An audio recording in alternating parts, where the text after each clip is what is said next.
Bom, pessoal, como eu tinha prometido para vocês, agora então é hora da gente fazer o review do OS X Mountain Lion. Ah, esse então é uma edição especial do Tecno Hour. Na realidade, a gente está lançando, acho que é a primeira vez que a gente lança dois podcasts na mesma semana, justamente porque, como tinha bastante coisa para falar, eu resolvi fazer o podcast. Então, para quem está procurando o podcast Tecno Hour, dá uma olhadinha lá no seu iTunes, que deve ter uma edição anterior, onde a gente basicamente cobriu toda a parte de notícias da semana e mais algumas aplicações para vocês acompanharem as Olimpíadas. E como o Mountain Lion também acabou calhando na mesma semana, eu resolvi fazer então essa edição especial para que a gente pudesse fazer com calma o review. Então, se você está procurando só uma visão superficial do sistema, você pode voltar lá no podcast e lá eu falo por uns 10 ou 15 minutos sobre o sistema. Esse vídeo particularmente ele já vai ser um vídeo mais detalhado, então eu vou fazer demonstração mesmo das principais funcionalidades. Ok? Ok, então podemos começar. Para começar é o seguinte, o Mountain Lion ele é uma versão um pouco diferente agora. Na realidade, há um ano atrás eu cheguei a fazer também a revisão do Lion e o Lion ele foi realmente um groundbreaking, né, que a gente chama. Ele foi realmente um sistema mais com muito mais funcionalidades visíveis. O que eu quero dizer com isso? Foi a primeira vez que apareceram os gestos para você usar no trackpad. Você começou a ter integração do iCloud com a parte de acesso remoto ao seu desktop, começou a ter acesso à parte de compartilhamento de fotos, né, que você conseguia tirar foto no iPhone e aparecer no desktop. Tudo isso foi então o início e começou com o Lion, né, a versão 10.7 do sistema operacional da Apple. Hoje a gente está aqui para falar do Mountain Lion, que na realidade, na minha opinião, ele não trouxe muita coisa nova para os usuários. O que ele trouxe foi justamente um conjunto de funcionalidades, né, que deixa o sistema operacional do desktop ainda mais integrado com as versões móveis. Então, boa parte das modificações que apareceram na realidade nas engrenagens do sistema operacional, coisas que não são muito visíveis, principalmente se você não é um usuário assíduo da plataforma. Na realidade, a gente vai ver várias aplicações aqui que elas fazem bastante sentido quando a gente está falando de plataforma Apple, mas que você poderia viver sem, caso a única coisa que você use da plataforma seria o desktop, por exemplo. Ok, então a principal diferença que a gente vai ver, que é a mais notável assim dentro do sistema operacional, vai ser a central de notificações. Vocês já devem estar acostumados a ver a central de notificações do próprio iPhone, né? Então, por exemplo, deixa eu trazer o iPhone aqui para vocês. Então eu mostro para vocês aqui o meu aparelho telefônico e a central de notificações nada mais é do que aquilo que aparece quando eu arrasto o meu dedo aqui de cima para baixo. Então eu tenho as notificações do sistema. No caso do iPhone ainda tem também esse widgetzinho que fica mostrando ações da bolsa. Mas aqui a principal funcionalidade dele é justamente você conseguir ver, por exemplo, os e-mails que chegaram para você, mensagens que chegaram, informações que as aplicações enviaram para você e não necessariamente você teve tempo de ver, porque é uma coisa não intrusiva, significa que vai fazer um bipzinho lá para você, se você não viu, daqui a pouco você entra lá na central de notificações e dá uma olhada no que aconteceu. Então, eles trouxeram essa funcionalidade para dentro do sistema operacional do desktop. Como que isso daí funciona? É simples, na realidade eu vou trazer para vocês aqui primeiro justamente a página de configurações do Lion para que vocês possam dar uma olhadinha. Então, desde a parte de configurações mesmo aqui, que a gente já percebe a mudança. Então, essa parte aqui já é totalmente nova. Na realidade, não existia antes um sistema de notificações dentro do sistema operacional. O que era muito comum, eu posso até mostrar para vocês, é uma biblioteca que digamos que ela predata a minha entrada na área Mac. Então eu não sei dizer por quanto tempo ela existe. Mas o que eu posso dizer é que ela parece ter se tornado padrão, que é um sistema de notificações, uma biblioteca chamada Grow.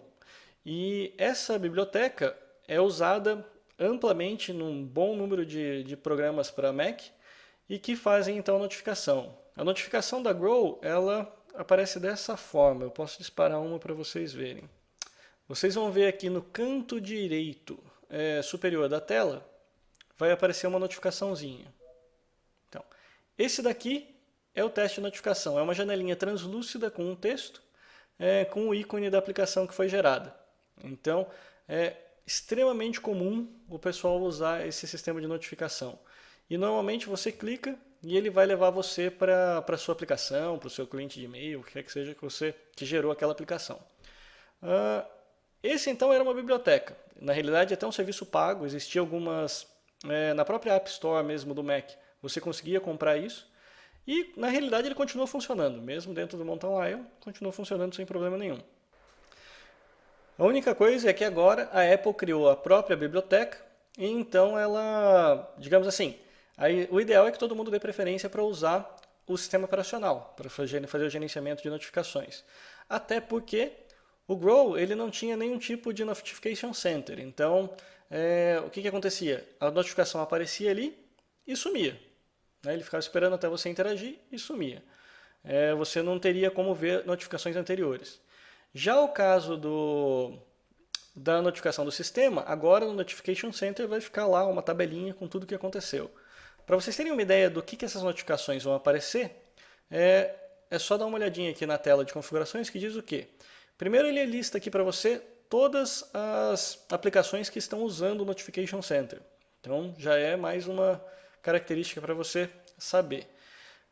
E depois, para cada uma das aplicações, você ainda tem a escolha do que tipo de notificações você quer receber. Ou seja, você pode dizer que de uma aplicação você não quer receber nenhuma mensagem, então não vai aparecer nada. Pode dizer que você quer receber na forma de banners ou na forma de alertas. Qual a diferença aqui? O banner, ele aparece e some. O alerta, ele aparece, mas ele tem botõezinhos para você tomar alguma ação. Então, são mais intrusivas, na realidade, uma vez que elas vão ficar esperando lá o seu controle. E a gente pode até fazer um teste. O teste aqui que eu deixei para vocês terem uma ideia para ver como é que funciona isso, eu setei aqui a de mensagens, que seria o iMessages. Então, eu vou pegar o meu tablet aqui. Primeiro, eu vou selecionar de banner, para vocês darem uma olhada em como que é a mensagem de banner. No canto da tela direito, ele desceu, apareceu e vai sumir daqui a pouquinho. Sumiu. Então, esse é uma mensagem de banner. Esse tipo de mensagem, para que serve? Geralmente para notificar alguma coisa que não é crítica do sistema. Agora eu posso escolher também para que ele apareça na forma de um alerta. Ou seja, eu estou esperando talvez uma mensagem muito importante de alguém e eu quero ver todas as mensagens que aparecerem ali para mim. Então agora, alerta via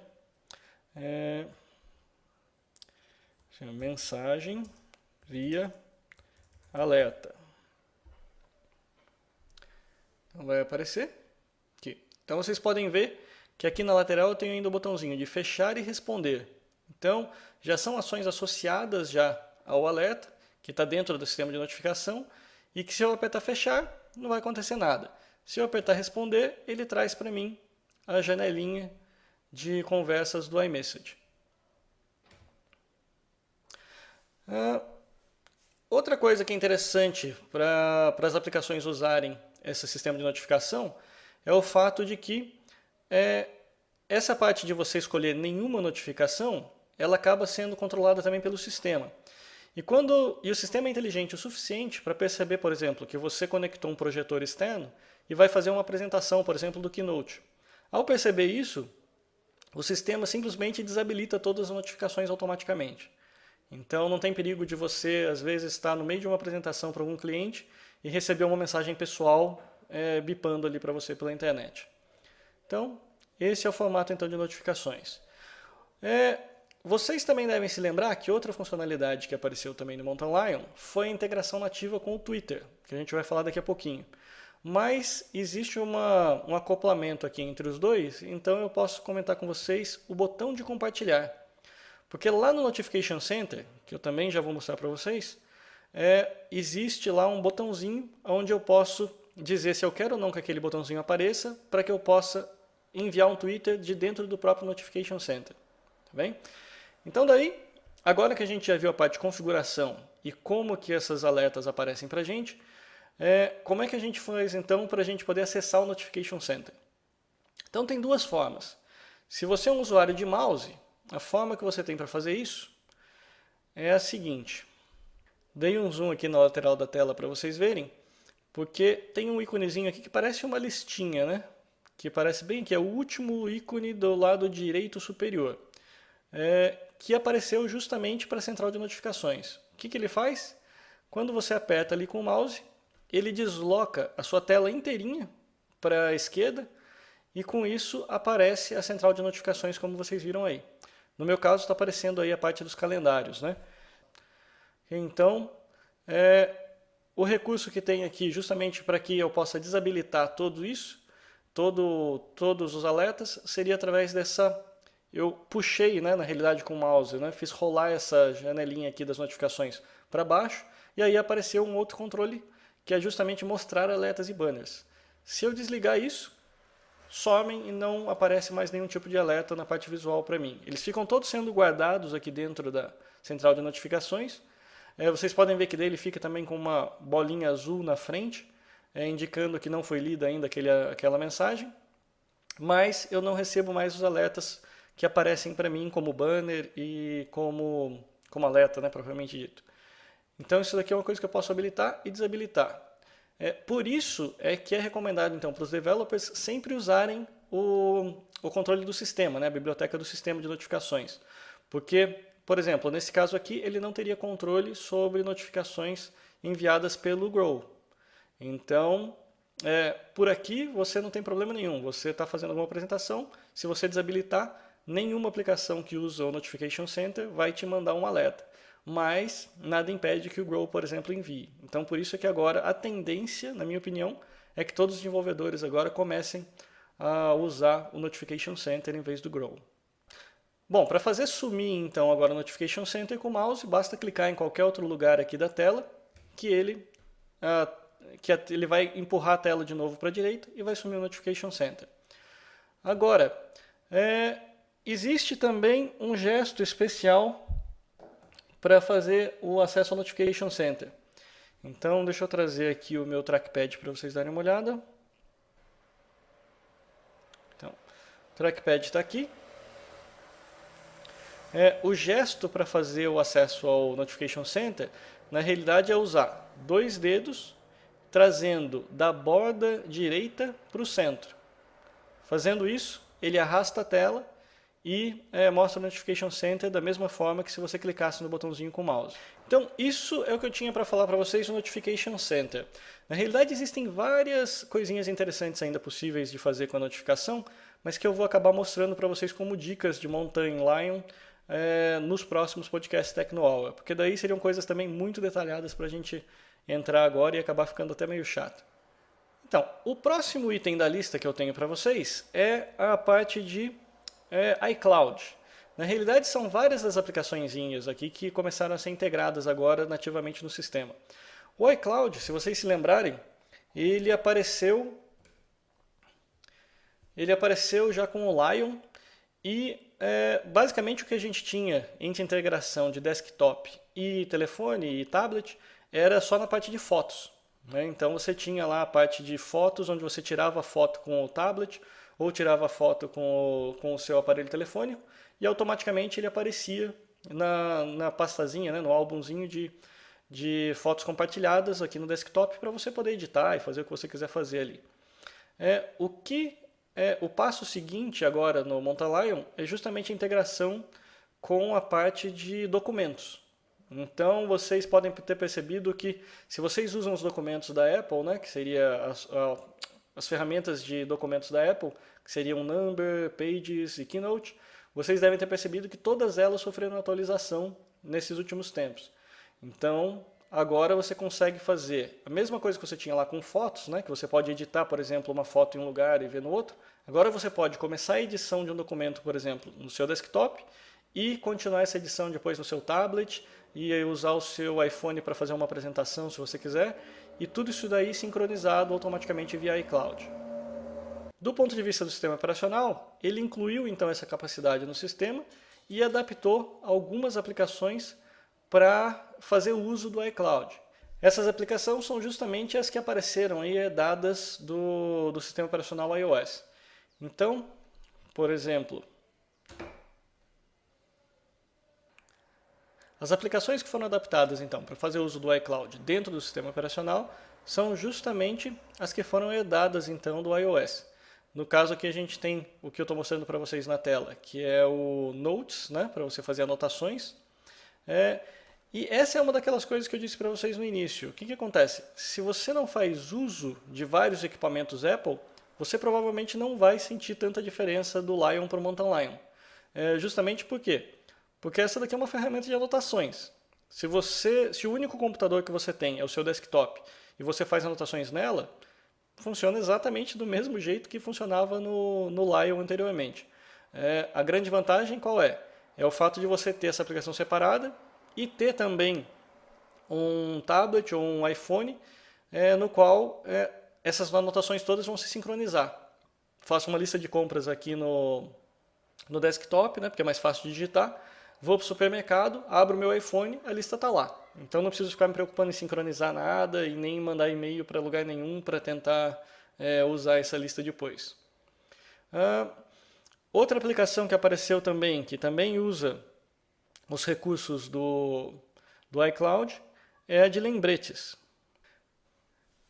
A aplicação de lembretes também veio do iOS, né? Então ela basicamente funciona exatamente da mesma forma. Aqui, a maior utilidade dela, como eu também já havia mencionado em outros reviews, né, quando eu fiz para a versão de iOS, é justamente o fato de você poder usar recursos também de GPS e tudo mais. Tudo isso daqui funciona aqui. Eu criei então esse lembrete aqui usando já características geográficas. Então, por exemplo, lembrar de comprar passagem de volta. Em uma determinada localização, eu posso dizer que eu quero fazer isso em São Paulo. E ao chegar em São Paulo, essa notificação vai ser automaticamente criada também lá no meu aparelho telefônico. E quando eu estiver viajando, por exemplo, de ônibus, a hora que o ônibus entrar em São Paulo, ele vai já me aparecer uma notificação ali, dizendo que o Reminder está pedindo para que eu compre então a passagem de volta. Então, a grande vantagem aqui seria você poder fazer isso dentro do seu próprio aparelho, assumindo que você tem cadastrado, né, todas as posições de GPS e tudo mais, todo o sincronismo disso daqui vai acabar acontecendo então entre esses aparelhos. A gente já tinha a integração já com a parte de contatos, então tudo isso continua, então continua existindo por aí. Bom, voltando para a aplicação de notas, uma coisa que eu achei interessante aqui, que eu não vi muita gente comentando também, é que agora ele também está integrado com outros serviços de anotações, né? No caso, antes você conseguia fazer notas também através do aplicativinho de e-mail, né? Não existia uma aplicação de notas separadas. Mas agora com essa aplicaçãozinha própria de notas, o que eu achei interessante foi que agora você pode fazer anotações não só para o serviço de iCloud, mas ele também integra as anotações para o Gmail e também para o seu e-mail corporativo, né? No caso aqui uma conta de Exchange. Então tudo isso daqui você ainda consegue acessar independente de onde você está usando. Na realidade foi bom que eu descobri isso daqui, porque como eu estava usando o telefone Android agora, né, o Galaxy Nexus, eu tenho lá a conta do Gmail. Então boa parte das minhas anotações aqui eu acabei fazendo uma cópia aqui nas anotações do Gmail, coisa que antes eu estava penando para conseguir fazer, porque no Lion não tinha essa integração nativa e eu tive que ficar procurando softwarezinho daqui e ali para conseguir fazer o sincronismo. Mas agora já fica nativo, então já facilita aí, inclusive para quem estiver usando um aparelho Android, por exemplo.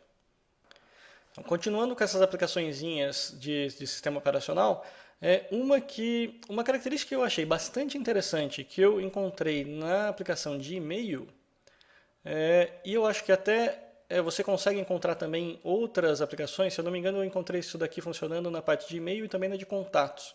Eu não duvido que tem outras aplicações usando isso. É a parte de grupos inteligentes.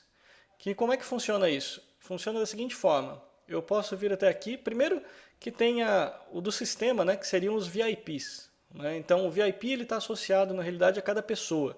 Então eu posso pegar, por exemplo, aqui uma determinada pessoa, eu escolho, abro essa pessoa E aí, nessas opções aqui que eu tenho aqui no mesmo lugar de adicionar os contatos e tudo mais, eu posso dizer para adicionar aos VIPs. Isso significa o quê? Eu promovo um grupo de pessoas para ter certeza de que os e-mails daquelas pessoas vão, então, ser importantes para mim. Então, digamos que eu ganho uma pastinha só com e-mails daquelas pessoas. Sem contar que depois eu posso ir nas preferências do e-mail e dizer, por exemplo, que eu só quero receber alertas de pessoas que estejam naquela lista de VIPs. Então, tudo isso daí eu consigo gerenciar dentro do sistema. Agora, além dos VIPs, existe então a possibilidade de criar as listas inteligentes. Então, como é que eu crio então esse grupo então inteligente? Eu só preciso vir na opção aqui de caixa de correio. Ali dentro tem então a nova caixa de correio inteligente. Ao clicar, eu recebo essas opções. Então, eu posso dar um nome para eles, por exemplo, e-mails TechnoHour. E aqui eu tenho um query, parecido com o que a gente usa em banco de dados mesmo. Então, eu quero que apareçam. Aqui fica, contém mensagens que coincidem com todas as seguintes condições. Então, eu coloco lá, qualquer destinatário? Não, eu vou colocar o seguinte. Eu vou colocar que o D contém a palavra TechnoHour. Então eu acabei de criar aqui uma condição que eu posso fazer então OK. Então automaticamente ele mostrou aqui para mim uma caixa de correio inteligente. Então se eu clicar aqui nessa caixa de correio, eu vejo somente os e-mails que tem a palavrinha TechnoHour aqui. Então eu achei bastante interessante isso. Para falar a verdade, eu nem sei se isso daqui já existia antes no Lion. Eu nunca havia percebido. Eu percebi agora no Mountain Lion. Então, se já existia antes, então fica a dica para quem não conhecia ainda essa possibilidade de fazer as caixas de correio inteligente. Bom, a próxima funcionalidade, eu vou voltar para o bloco de notas. É a parte de ditado. Esse daqui é um daqueles recursos que de vez em quando frustra um pouco a gente que é brasileiro, né? Porque na realidade o ditado ele não está disponível para todas as línguas. Então ele funciona mais ou menos parecido com o Siri, mas no nosso caso aqui a gente vai fazer o teste em inglês. Como é que eu faço para habilitar essa funcionalidade? Basta eu vir na parte de configurações, vou sair da notificação, e eu tenho aqui o íconezinho, que é um íconezinho aqui de um microfone chamado ditado e fala. Quando eu entro no ditado e fala, tem aqui a tabzinha de ditado, ele já mostra que ele reconheceu o meu microfone, ele vê que existe sinal ali, né, porque o íconezinho está brilhando, e eu posso ativar ou desativar. Os idiomas que eu falei para você, ele vai entender alemão, francês, inglês e japonês. Então, qualquer uma dessas linguagens você pode usar o ditado.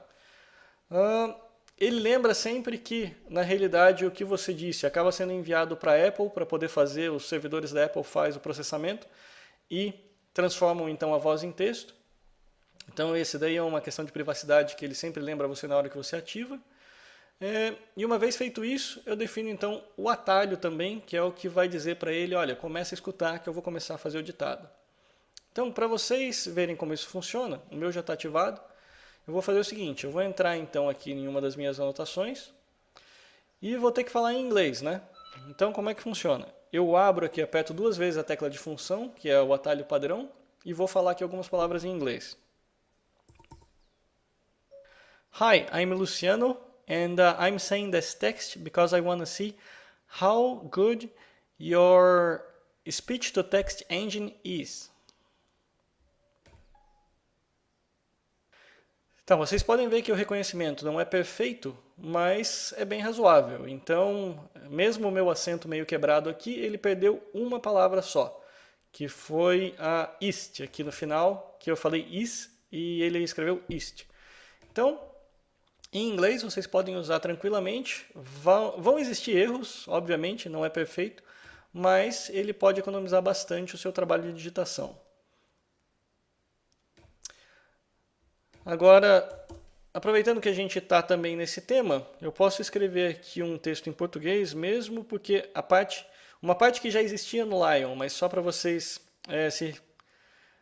conhecerem, se vocês ainda não ouviram falar, é a parte de texto para fala. Então essa é uma parte que existe e funciona em português.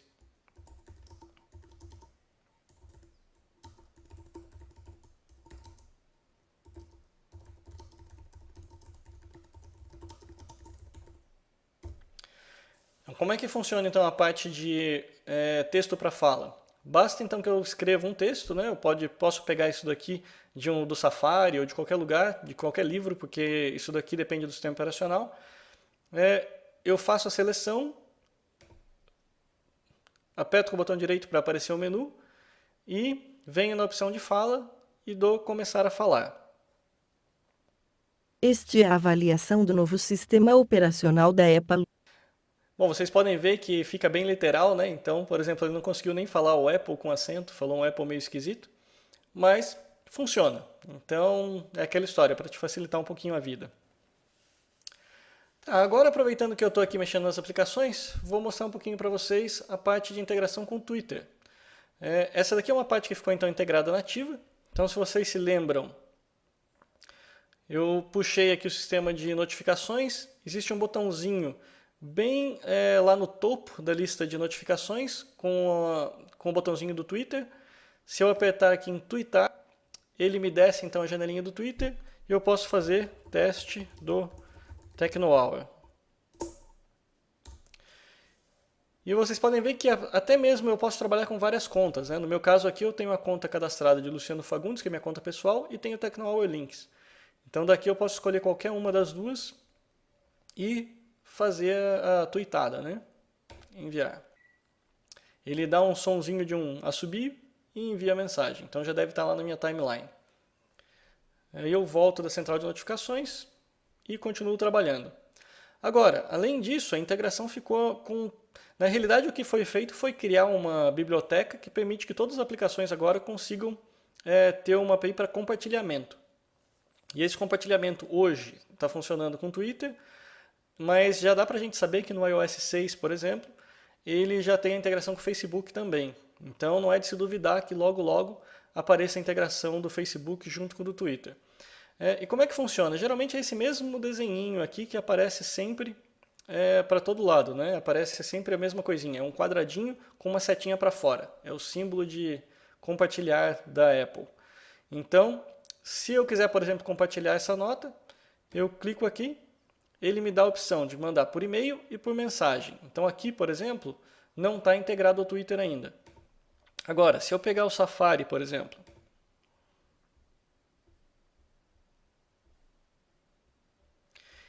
isso depende muito de aplicação para aplicação. Então, não necessariamente você vai ver sempre a possibilidade de usar o Twitter. Mas aqui, no Safari, por exemplo, eu sei que todos eles já têm essa integração embutida.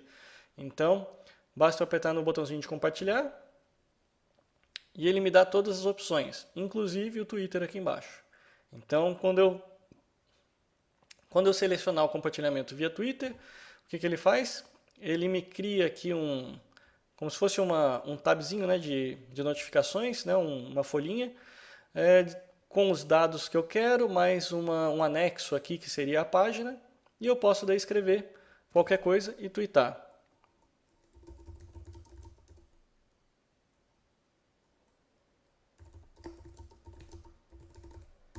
Exemplo de tweetada via Safari. Então, enviar. Foi pelo TechnoHour Links, enviou. Então, essa é a integração que vai facilitar bastante a vida da gente. Eu não sei como é só a integração com o Twitter nesse primeiro momento, não sei o quanto vai facilitar para a maioria das pessoas. Mas com certeza vai facilitar bastante na hora que integrar com o Facebook também. Então, aproveitando que a gente está com o Safari aqui na tela, a gente já pode então ir para a próxima parte da demonstração, que é justamente as novidades do Safari. Então, uma delas vocês já viram, é a possibilidade de fazer o compartilhamento via Twitter. Outra que foi uma das coisas assim mais atrasadas que a Apple já teve em toda a sua história, que foi o quê? A integração da barra de endereços com a barra de buscas. Então agora eu posso entrar aqui no Safari e procurar por Luciano Fagundes, e ele vai me trazer então a busca aqui pelo Google. Agora, antigamente, se vocês se lembrarem, até o Lion, se você fizesse isso aqui, essa primeira, o campo, ele era somente para colocar endereços de internet, né, URLs. Então isso daqui já me traria um erro. Então agora eles deixaram os dois juntos, então já está funcionando bem. Já é, na realidade, é o esperado, né? Mas aqui para o final, a gente tem mais alguns outros botões, né? Mas o botãozinho que importa para a gente agora é esse botãozinho aqui da nuvem. O que ele faz? Essa daqui é também a integração do iCloud com o Safari. Então, quando eu clico aqui o botãozinho aqui das nuvens, o que ele me mostra? Todos os computadores que eu tiver que estiverem cadastrados com a mesma senha iCloud, no caso aqui eu tenho o MacBook Air e tenho meu Smartboard, que é o meu iPad. Então esses dois computadores aqui, eu havia feito um tipo de navegação ainda na internet no meu Safari. Então um deles eu estava vendo histórico de localizações do Google, do Latitude, e no outro, no Smartboard, eu estava vendo o jornal eletrônico aqui da VNews. Então, com isso, basicamente é o que eu disse para vocês. Eu posso estar navegando em qualquer lugar, que se eu, por exemplo, estava no ônibus usando meu iPad, a hora que eu chegar aqui em casa, eu posso simplesmente vir aqui e abrir e vejo a mesma página que eu estava vendo anteriormente. Agora, a parte que eu gosto, eu não sou uma pessoa que usa muitas tabs, tá? Então eu acho que quem usa bastante tab deve gostar mais do Chrome, porque o Chrome ele também tem um jeitinho todo diferente lá de lidar com as tabs e também de fazer o sincronismo entre todos os aparelhos. Eu costumo sempre fechar, então geralmente eu tenho uma tab só, então para mim isso não faz grande diferença. Para mim o que eu gosto bastante do recurso do Safari é a parte de adicionar a lista de leitura e aos favoritos. Por quê? Porque eles também são sincronizados em todos os aparelhos. Então, se eu adicionar uma lista de favoritos lá no meu iPad, quando eu chegar aqui eu posso vir na lista de favoritos, escolher e continuar a navegação. É a forma como eu costumo trabalhar. Então, para vocês saberem que isso tudo agora está integrado e sincronizado via iCloud em todos os aparelhos.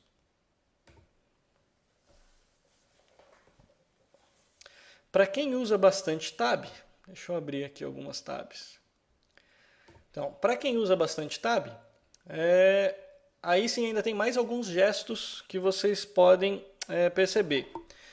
Que é o seguinte, vamos voltar ali para o trackpad, junto com as outras imagens. E aqui, o que eu posso mostrar? Bom, eu estou aqui no Safari, certo? E eu abri aqui várias tabs aqui diferentes para que eu pudesse fazer a demonstração. Obviamente, você pode trocar de tabs apenas clicando, né, de uma na outra.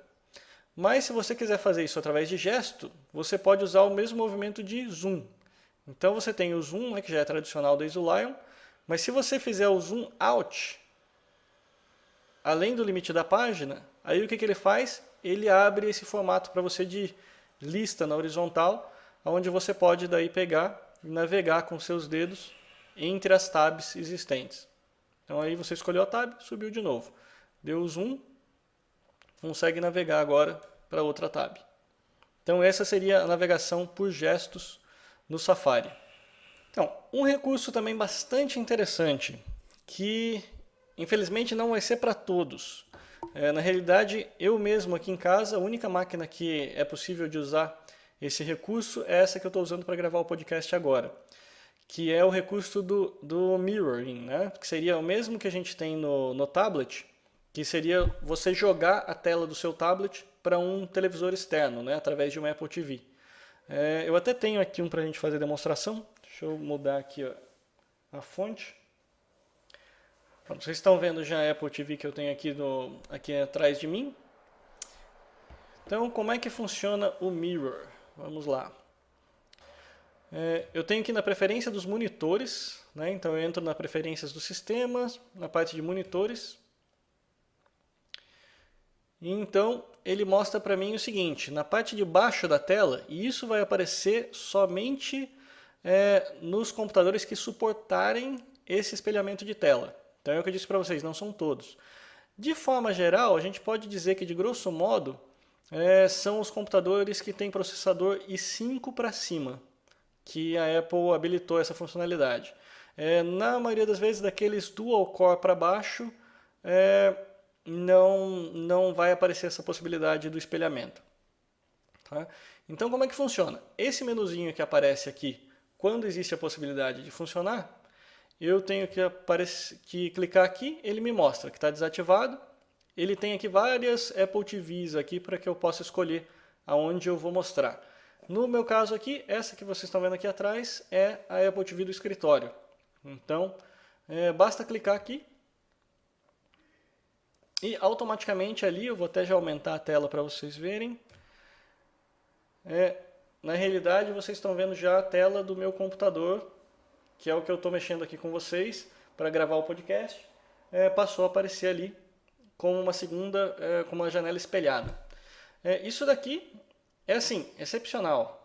Para quem não viu o podcast ainda lá, eu comentei no podcast agora há pouco sobre o lançamento do HBO Go aqui para os usuários do Brasil, né, que seria a possibilidade de você acessar filmes e séries da HBO pela internet.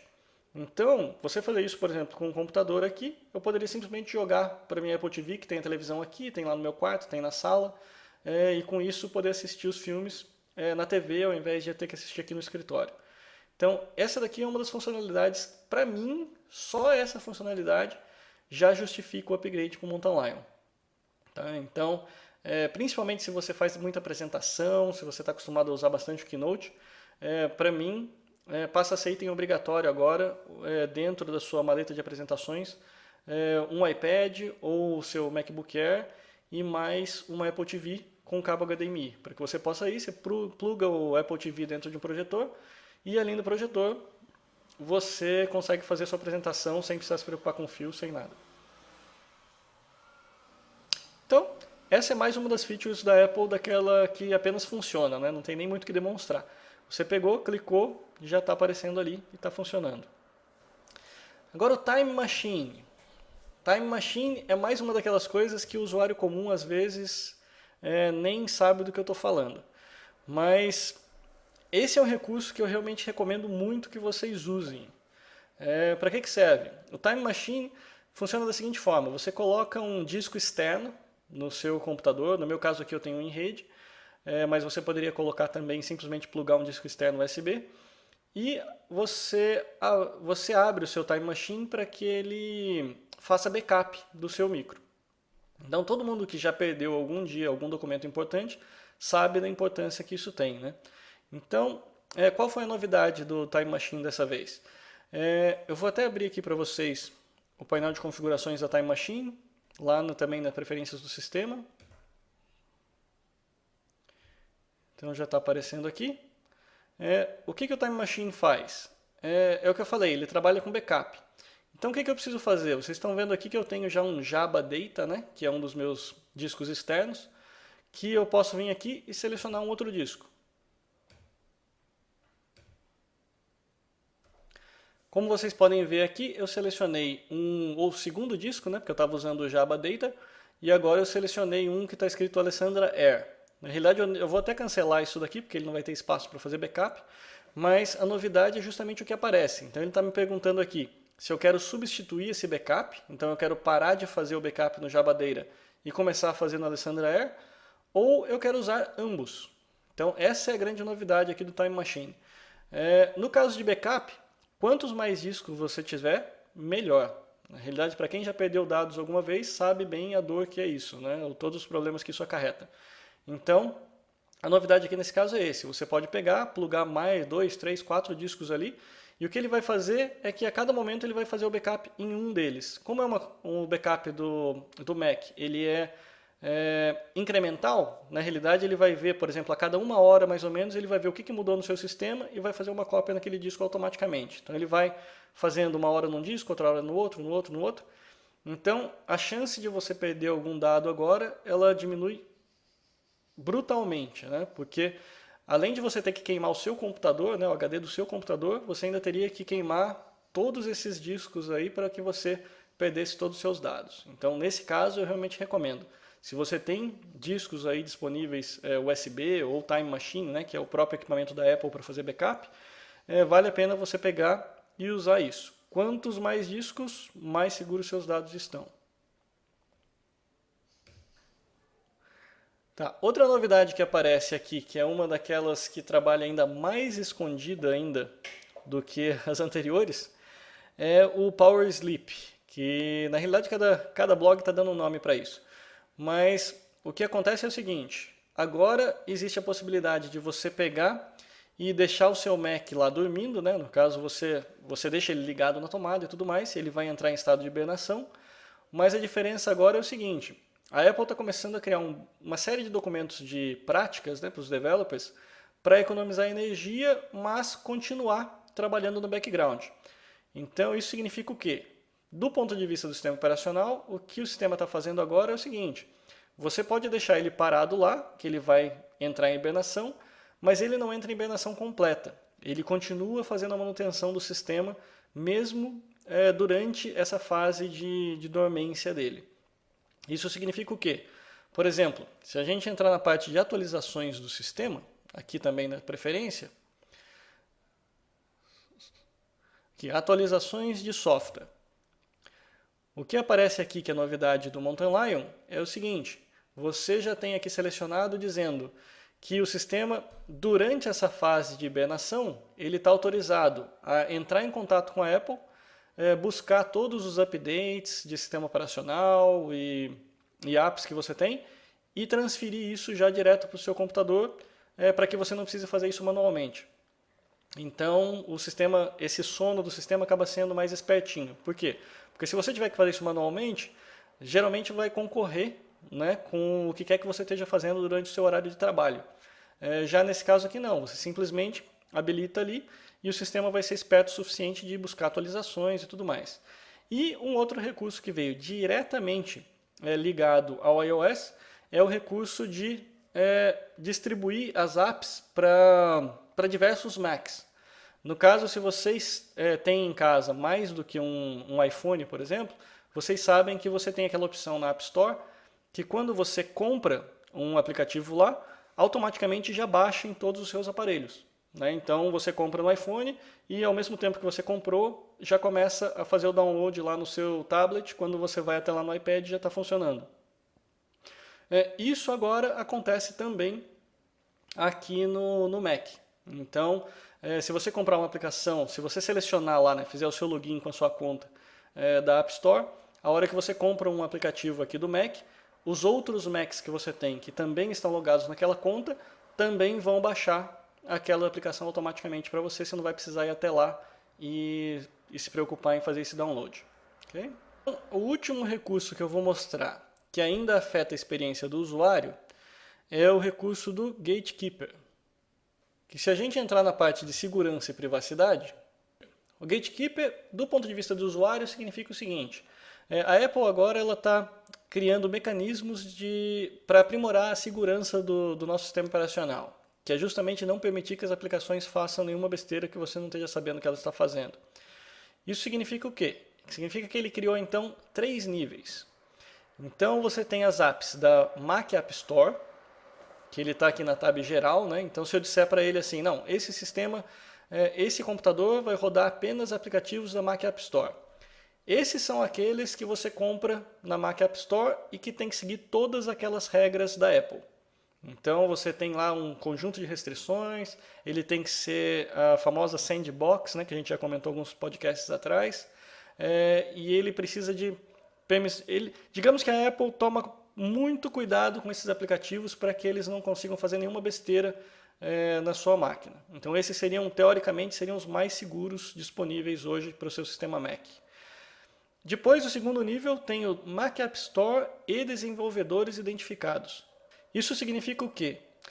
Já há alguns meses, a Apple lançou a possibilidade dos developers poderem se cadastrar e obter um certificado de autenticação.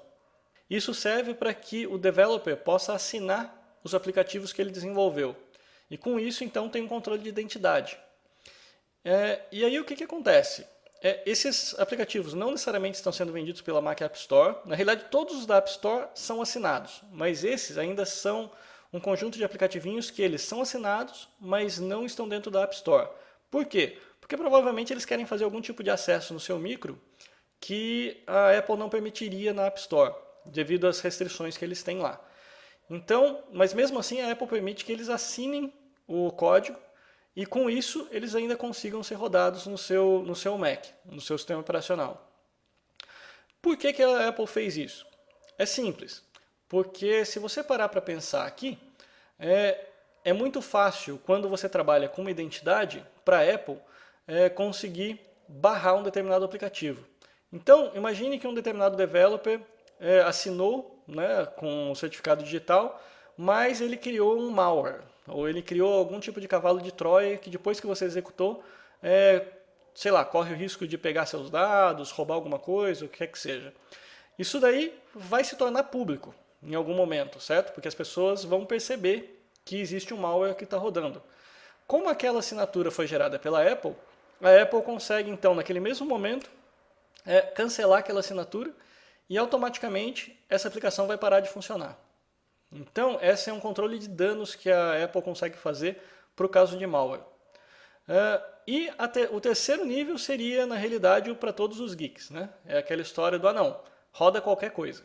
Então, não precisa ter assinatura, não é da Mac App Store, nada. Então, esse você roda por conta e risco.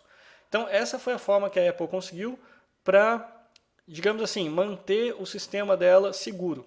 Então, esse é o sistema do Gatekeeper que foi lançado então agora com o Mountain Lion. Outro, também aproveitando que a gente está na parte de segurança e privacidade, houveram também aprimoramentos na parte de privacidade. Uma coisa que você vai perceber é justamente que quando uma aplicação agora tentar acessar os seus contatos, por exemplo, você vai ver uma janelinha pedindo sua permissão. Por quê? Porque antes, basicamente, qualquer aplicação conseguia pegar e acessar seus contatos.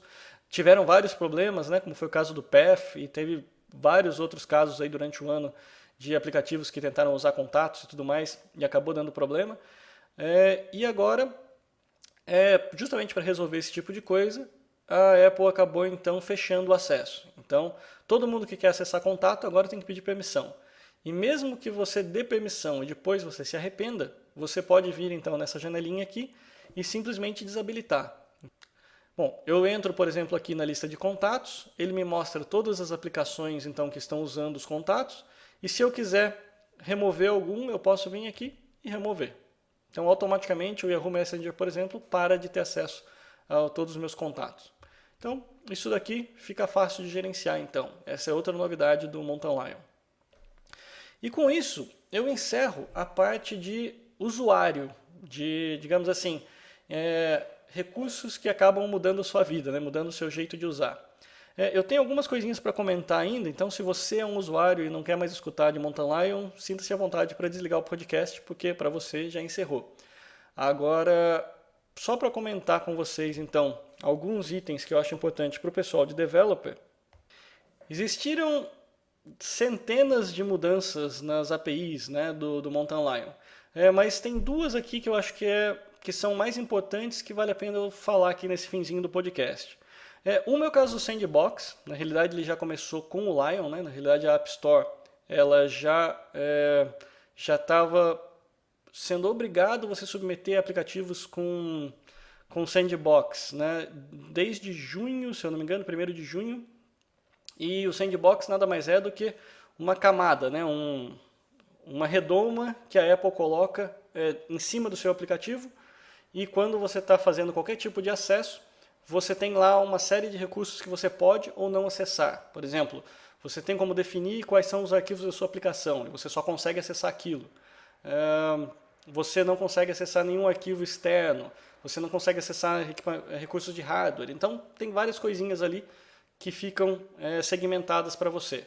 Então, isso vale lembrar que desenvolvimento para Mac App Store, se você não fizer desse jeito, você não é aprovado na App Store. Então, você não consegue vender pela Mac App Store.